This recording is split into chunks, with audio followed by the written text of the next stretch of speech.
channel. This is my first ever YouTube sit down talking to the camera video. It feels really weird just like talking to the camera. Kind of like feel animated, don't you? And for some reason I'm just like frozen. But I hope that I will improve. I do. Today I thought as an introduction video I would do growing up as a Chinese British person. Yeah, I thought I'd do that because I've been watching a lot of those videos recently, predominantly Korean American YouTubers such as Jen Im and some others as well.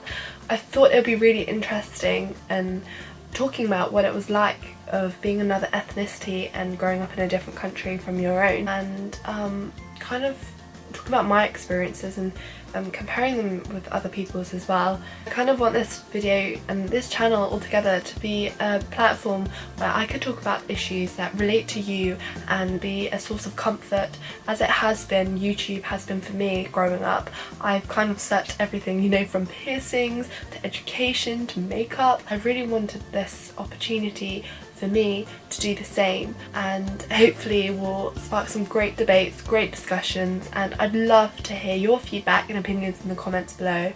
I'd really love to learn from you also.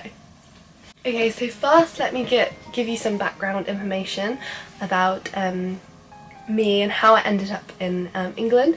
So currently I live in Somerset. I love this part of the countryside, the green, you know, lovely nice weather. What I was supposed to say is that in the countryside in Somerset there's lovely rolling hills of Somerset, as they say, lovely green grass, trees everywhere you look, hills. As you can see, there's a tree right outside my window actually. So yeah, it's really lovely. But what I was going to say is that the weather in Britain is never reliable. Most of the time it's raining. We've actually been quite lucky in the month of May and June so far. The weather's been great. Today it's cloudy, and the lighting just is so temperamental. Like sometimes it's light, sometimes it's dark, and unfortunately I don't have one of those beautiful ring lighting, so I just have to rely on my window. So I'm sorry about that. Anyway, yes. So I came here when I was 3 years old. My biological mum and dad are divorced. So my mum remarried over here and I've lived here ever since I was 3. And the move here I think was quite smooth. Like, my grandparents first brought me up, kind of always with me when I was younger, so I think that was quite a change.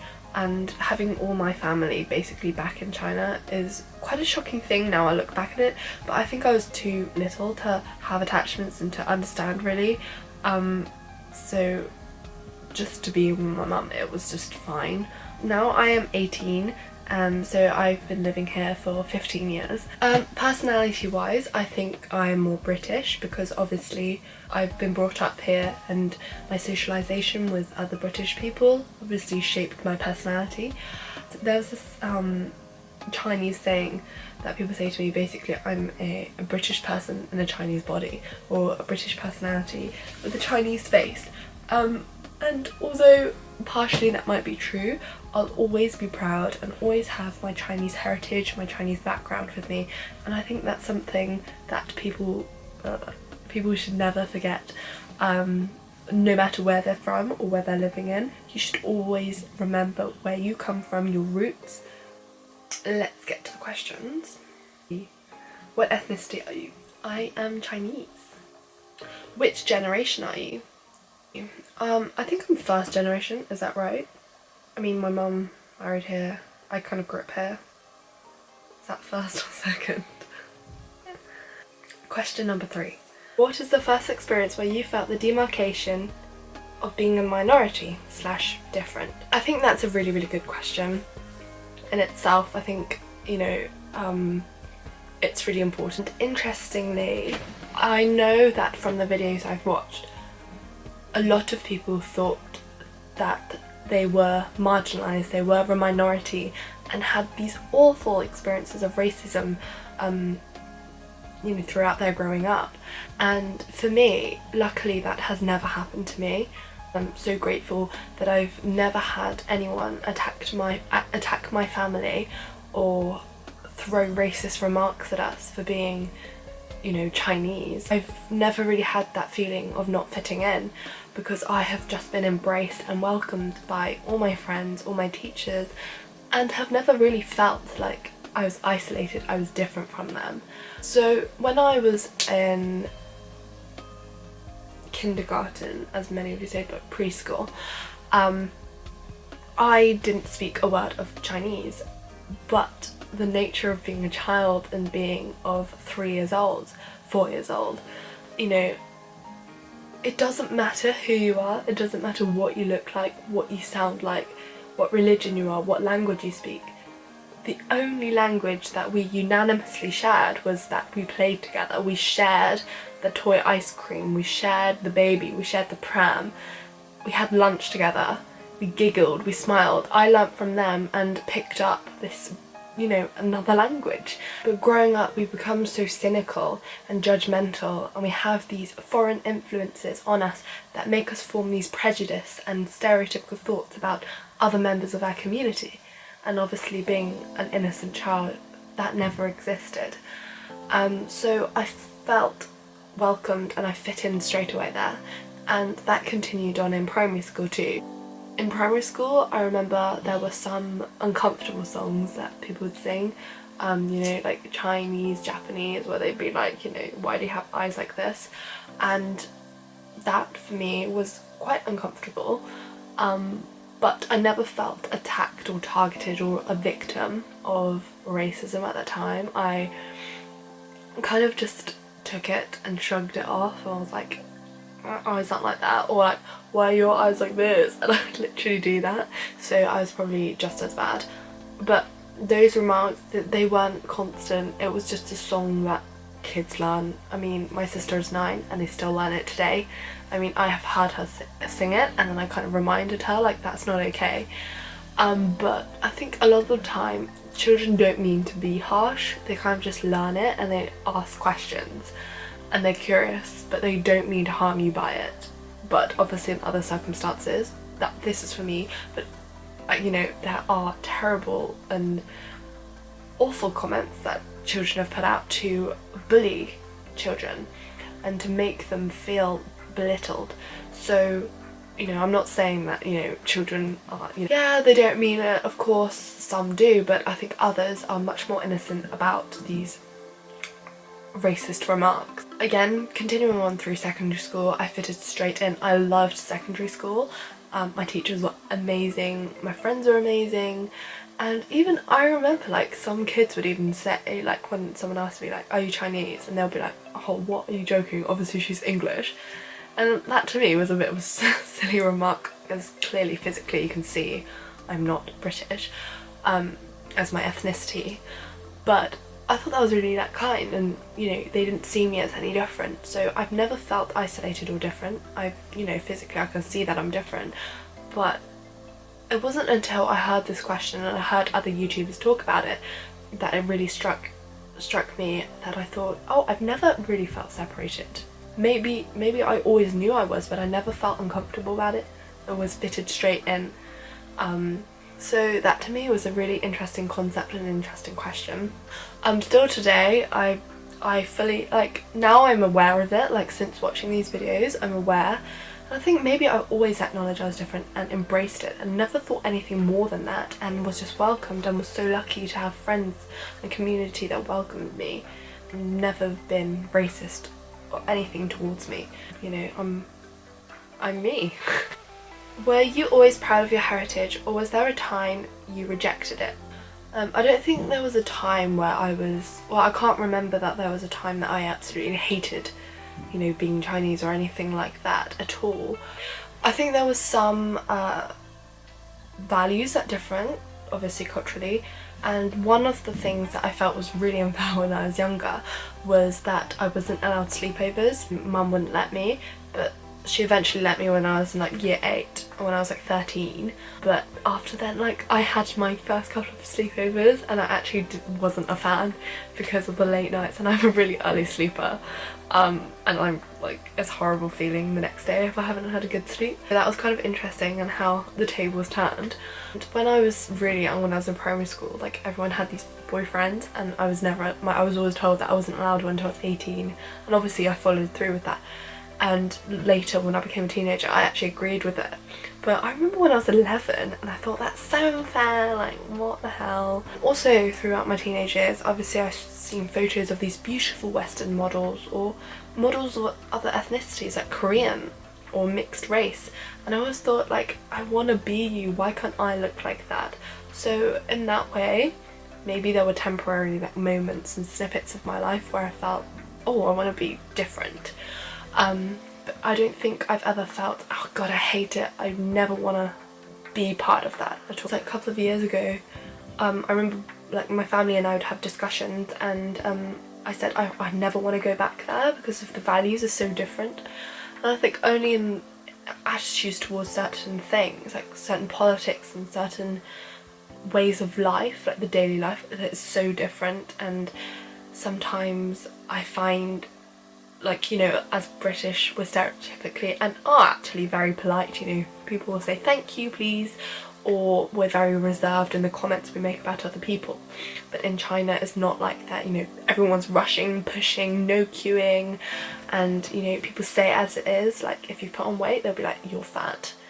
And, you know, to me, I was like, it's shocking, because I've never, you know, I'm normally around a culture, I would never say that, that's so rude. You know, for me, when I'm there, I kind of have to take it with a pinch of salt, because I know that's kind of the way of life there. So I think that is the only part where I kind of hate socially the culture about it. It's hard to accept sometimes, but I have to take it with a pinch of salt. 5. What are some stereotypes that you struggle with? Okay, there's quite a lot of stereotypes. When I'm at school, I'm quite, I'd say, like, academically good, and always achieve high grades and things, but stereotypically people in class would say, oh yeah, Nina's gonna get A star, obviously, all Asians are clever, that kind of thing. And I think that puts a lot of pressure on me. And, you know, what sometimes students don't appreciate is that this effort came from my studying, my extra reading, and, you know, sometimes giving up my social life to study, and not because of my ethnicity that I'm naturally clever. The stereotype that all Asians are good at maths, like, I'm not a fan of maths.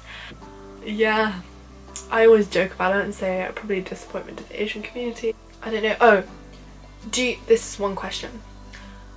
Do you eat dogs and cats in China? Really? No, like, I don't actually know anyone who has.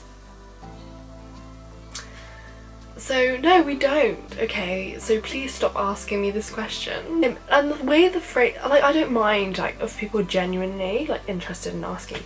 When they say it, like, with disgust, as if we're, like, savages, or, like, you know, it's kind of rude. Question number 6. Can you speak your language? 当然可以，我当然可以说，但是我说苏州话要比普通话好一点。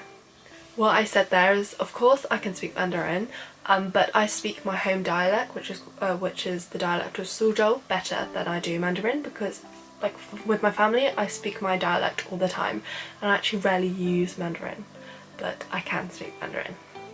Okay. How has being Chinese British affected your relationship with your parents? It hasn't really, because I live with my stepdad, who's British anyway, and my mum, but I think sometimes there's always conflicting values.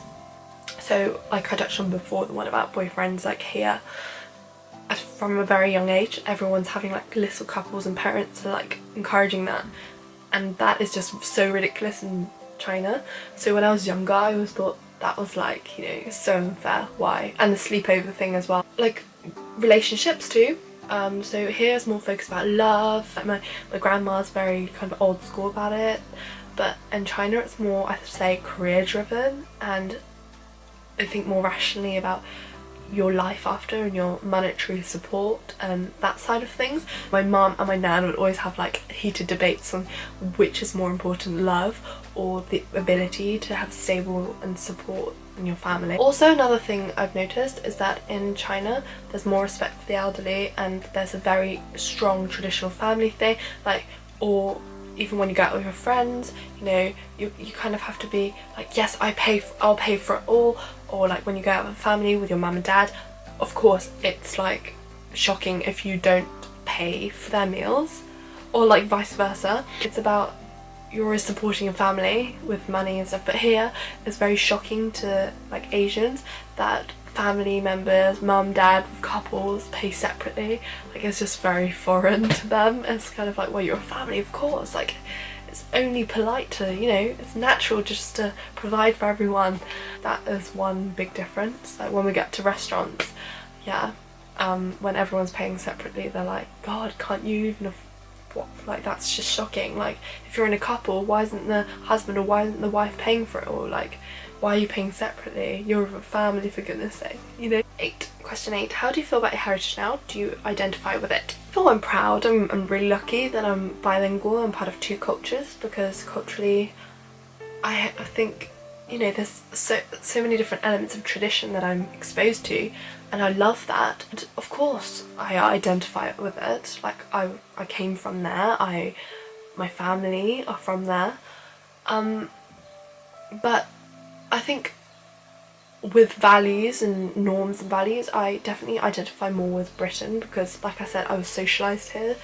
But there are certain elements of the Chinese heritage, like family values and tradition, that I'm kind of more lenient towards, and they have more importance of the family and have stronger family values. I'm just really happy I'm part of 2, and I can mix and match and take the best bits from both. Oh, sorry. What is your favourite thing about being Chinese slash your heritage? I think, like I said before, the best thing about it is that I am exposed to 2 cultures, and I can take the best bits from both. Microcosm of food, like, kind of explains the whole culture. Like how in England you kind of keep to yourself, and when you go out for a meal you all pay separately, and even your own meal, it's separated from everyone else, whereas in China it's very shared, and you know, the meal, like everyone dips into the food, the different dishes, and that's the same with life as well. Like, you know, you pay for your friends' stuff, they all pay for you. It's like all give and take kind of thing. That comes to the end of my video. Please leave some suggestions down below on what you'd like to see in the content. Hopefully I'll improve in the way I speak to the camera and interact over time. But yeah, this is really exciting. Thank you for watching. Bye!